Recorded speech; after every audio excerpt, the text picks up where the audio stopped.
What is the greatest comeback to an insult you've ever heard? My best friend. After an argument with some kid from our school in a shop, we began walking away down the street. Kid, where you going, pussy? Friend, your mom's house. Kid, my mom lives the other way, idiot. Friend, no, I meant your real mom. Air traffic control doing a poor job of vectoring an Airbus A330 in for landing. Pilot, you've left us too high. I don't think we can make the approach. ATC, you've got speed brakes on that thing, don't you? Pilot, after a noticeable pause, yes, but those are for my mistakes, not yours. A friend in high school on our way to a track meet. He was staring at a car in the parking that was really nice. When this bag saw him. Bag? Why bothering looking at that when you know you'll never be able to get one? My friend. The same reason you watch porn. The entire bus erupted, and it's still one of the funniest things I've ever heard. Game over, man.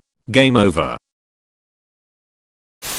A dude in my class called out a semi-friend of mine that people are talking behind his back. In fact, that wasn't the case, as far as I know, and that guy said, well, you know what they say about you? Nothing. Nobody f***ing cares.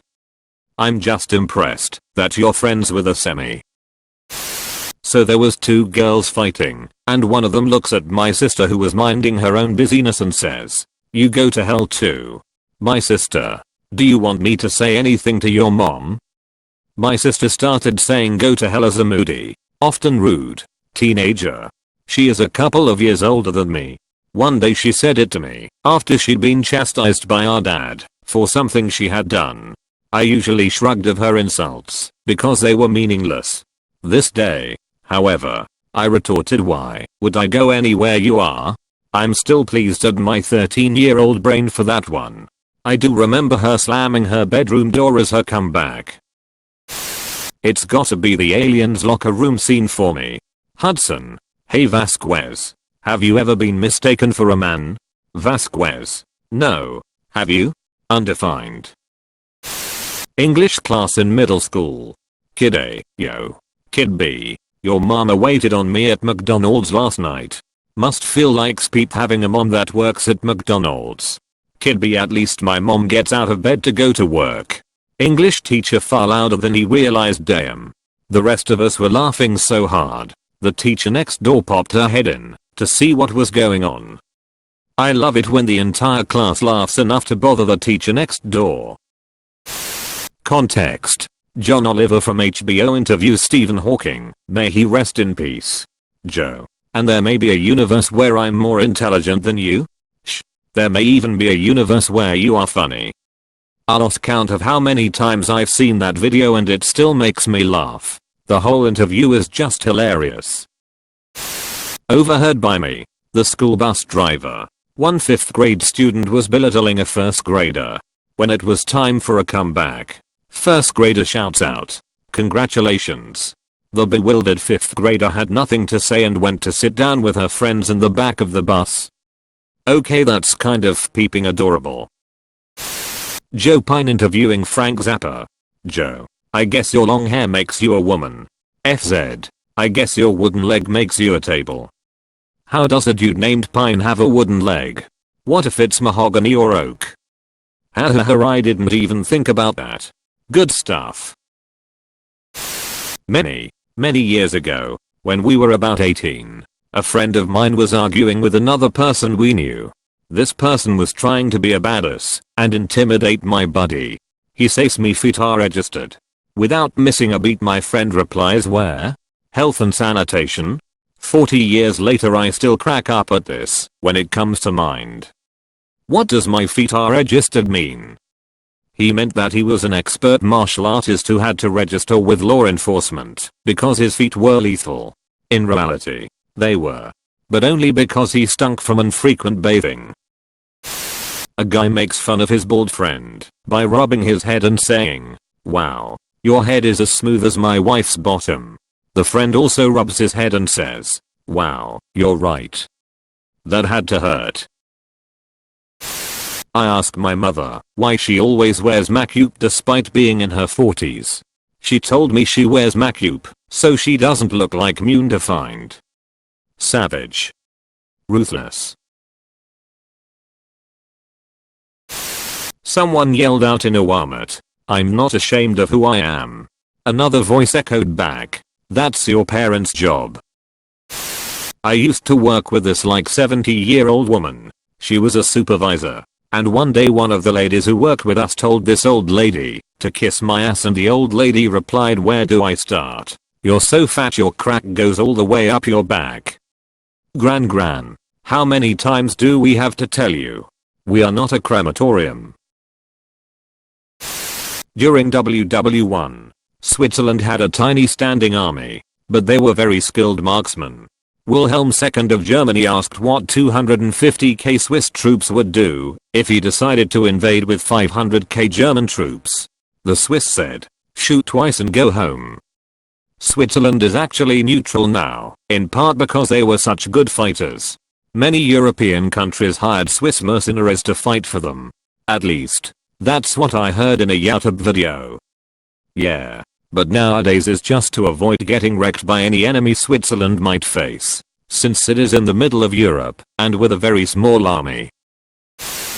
David Letterman, "I'm not as dumb as I look."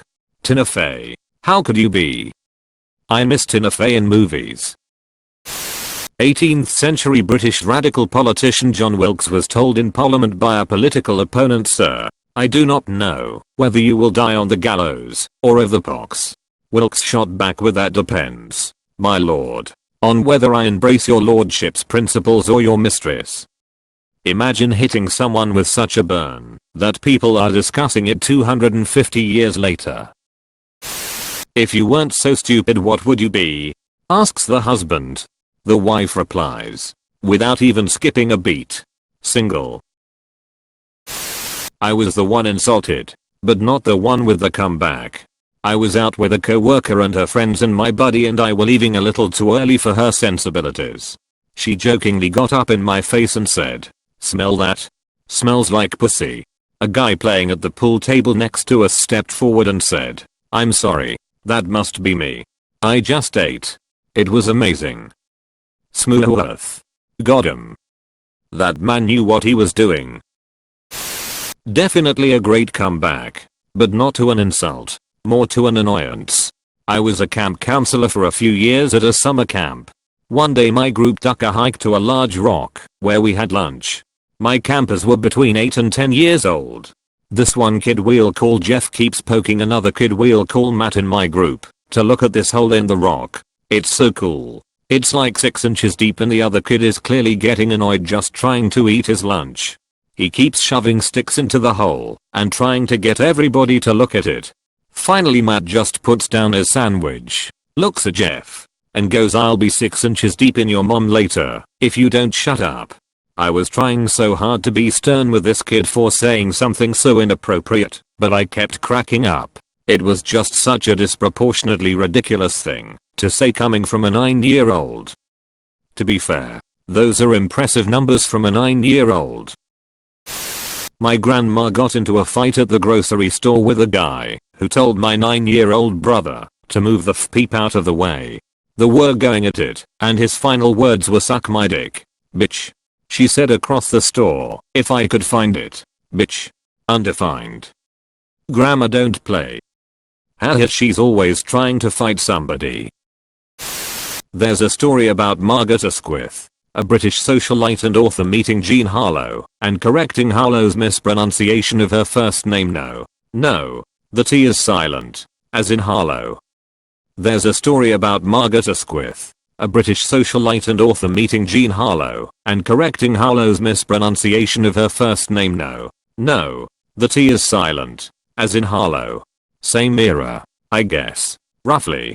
An actor and a writer who hated each other were meeting some executive and waiting in his office together. Cold silence between them, till the writer said, "Your face has deep lines.